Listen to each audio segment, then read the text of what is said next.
तो हम अभी पहुंच गए हैं महायोगी पायलट बाबा आश्रम, जहां भगवान बुद्ध की 80 फीट ऊंची प्रतिमा स्थापित किया गया है। और ये पायलट बाबा आश्रम है जो रोहतास ज़िले में सासाराम जंक्शन से मात्र 3 किलोमीटर की दूरी पर स्थित है। और यहाँ चित्र के माध्यम से भगवान बुद्ध का जन्म से लेकर के महापरिनिर्वाण तक के चर्चा किया गया है। तो भगवान बुद्ध के बारे में थोड़ा जान लेते हैं, जन्म से लेकर के महापरिनिर्वाण के बारे में, कि यहाँ चित्र के माध्यम से क्या क्या वर्णन किया गया है। बहुत खूबसूरत नज़ारा यहाँ का है। भगवान बुद्ध का जन्म 563 ईसा पूर्व में शाक्य नामक क्षत्रिय कुल में कपिलवस्तु के निकट नेपाल की तराई में अवस्थित लुम्बिनी वन में वैशाख कृष्ण पूर्णिमा को दिन हुआ था। और इनके पिता का नाम सुधोधन है, जो कपिलवस्तु के निर्वाचित राजा थे। इनकी माता का नाम महामाया कौशल राजवंश की कन्या थी। बुद्ध के जन्म के 7 ही दिन के बाद इनकी माता महामाया का देहांत हो गया और इनका पालन पोषण इनकी मौसी महाप्रजापति गौतमी ने किया। 16 वर्ष की अवस्था में सिद्धार्थ, इनका नाम सिद्धार्थ था उस समय, तो 16 वर्ष की अवस्था में इनका विवाह शाक्य कुल की कन्या यशोधरा से हुई और इनका एक पुत्र भी हुए जिनका नाम राहुल था। सिद्धार्थ ने 29 वर्ष की अवस्था में गृह त्याग दिया, यानी कि घर त्याग दिए। इस त्याग को बौद्ध ग्रंथ में महाभिनिषिक्रमण कहा गया। गृह त्याग के उपरांत वो सर्वप्रथम वैशाली गए और उसके बाद राजगीर गए और उसके बाद उरुवेला बोधगया का पुराना नाम है। बोधगया गया जिले में अवस्थित है, बिहार के। बिना अन्न जल ग्रहण किए हुए 6 वर्ष की कठिन तपस्या के बाद 35 वर्ष की अवस्था में वैशाख पूर्णिमा के ही दिन एक पीपल के वृक्ष के नीचे इन्हें ज्ञान की प्राप्ति हुई और तब से इन्हें बुद्ध के नाम से जाना जाता है। इन्हें प्रज्ञावान भी कहा जाता है, तथागत भी कहा जाता है और शाक्य मुनि के नाम से भी जाना जाता है। जब ज्ञान प्राप्त हुआ उसके बाद भगवान बुद्ध उरुवेला से सारनाथ, उरुवेला यही बोधगया जो बिहार में है और सारनाथ जो उत्तर प्रदेश में है, के लिए रवाना हुआ। उसी क्रम में सासाराम में जो बीच में पड़ता है गया और सारनाथ के बीच में, तो सारनाथ जाने के क्रम में इसी स्थान पे भगवान बुद्ध विश्राम किए थे, इसलिए इस स्थान और इस आश्रम का महत्व बढ़ जाता है। सारनाथ पहुँचते ही यहाँ पे उन्होंने 5 ब्राह्मण सन्यासियों को अपना प्रथम उपदेश दिए, जिसे बौद्ध ग्रंथ में धर्म चक्र परिवर्तन के नाम से जाना जाता है। सारनाथ में ही बुद्ध ने 5 सन्यासियों के साथ संघ की स्थापना की है। इनके शिष्यों में आनंद, उपाली, सारिपुत्र, देवदत्त आदि थे, जिनमें सबसे प्रिय शिष्य आनंद थे। आनंद के द्वारा प्रार्थना करने पे ही संघ में प्रथम नारी का प्रवेश इनके मौसी प्रजापति गौतमी के रूप में हुई। इस समय भगवान बुद्ध ने कहा कि बौद्ध धर्म 1000 साल तक चलता, लेकिन संघ में नारी का प्रवेश हो चुका है, अब बौद्ध धर्म केवल 500 वर्ष तक ही चलेगा। बुद्ध ने अपने जीवन के सर्वाधिक उपदेश कौशला देश की राजधानी श्रावस्ती में दिए।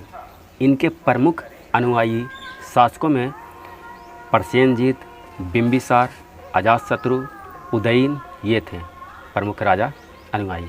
बुद्ध अपने जीवन के अंतिम पड़ाव में कुशीनारा, ये भी उत्तर प्रदेश में ही है, कुशीनारा पहुँचे, जहाँ पे 483 ईसा पूर्व में 80 वर्ष की उम्र में इनकी मृत्यु हुई, जिसे बौद्ध ग्रंथ में महापरिनिर्वाण के नाम से जाना गया।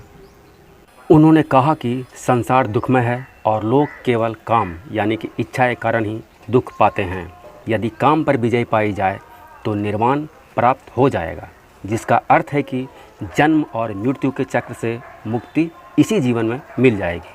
उन्होंने दुख के निवारण के लिए अष्टांगिक मार्ग को बताएं। अष्टांगिक मार्ग में सम्यक दृष्टि, सम्यक संकल्प, सम्यक वाक, सम्यक कर्मांत, सम्यक आजीव, सम्यक व्यायाम, सम्यक स्मृति और सम्यक समाधि बताया।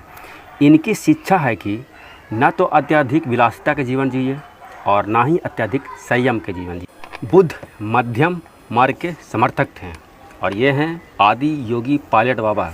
बौद्ध धर्म के 3 प्रमुख अंग हैं, जिसे त्रिरत्न के नाम से जाना जाता है और उस त्रिरत्न में बुद्ध, संघ और धम्म आता है। बौद्ध धर्म ईश्वर और आत्मा को नहीं मानता है, लेकिन पूर्ण जन्म में यह विश्वास करता है।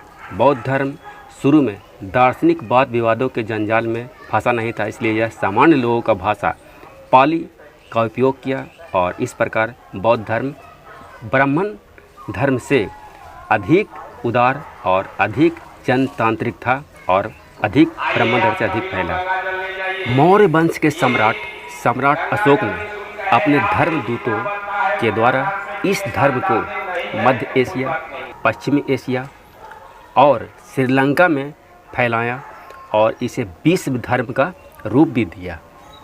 पाल वंश इस धर्म का अंतिम संरक्षक थे। इसके बाद कोई शासक का संरक्षण इस धर्म को नहीं मिला और 12वीं सदी तक बौद्ध धर्म है जो भारत से लगभग लुप्त हो गया। हालांकि यह अन्य देशों में अभी भी है, लेकिन भारत से यह लुप्त हो गया है। परिवर्तित रूप में यह धर्म बंगाल और बिहार में 11वीं सदी तक रहा था। भारत में 4 बौद्ध संगीतियाँ आयोजित किया गया, जो 483 ईसा पूर्व में पहला, 383 ईसा पूर्व में दूसरा, 251 ईसा पूर्व में तीसरा और 100 ईस्वी में चौथा बौद्ध संगीति आयोजित हुआ। यह संगीति 4 शासकों के काल में हुआ। पहला में अजातशत्रु शासक थे, दूसरा में कालाशोक, तीसरा में सम्राट अशोक थे और चौथा में कनिष्क थे। पहला बौद्ध संगीत का आयोजन राजगृह में हुआ, सप्तपर्णी गुफा में, दूसरा वैशाली में, तीसरा पाटलिपुत्र यानी कि पटना में हुआ और चौथा जो 100 ईस्वी में हुआ था वो कश्मीर में कुंडल वन में आयोजित किया गया था। पहला बौद्ध संगीति में बुद्ध के उपदेशों को 2 पीटक, सूत पीटक और विनय पीटक में बांट दिया गया।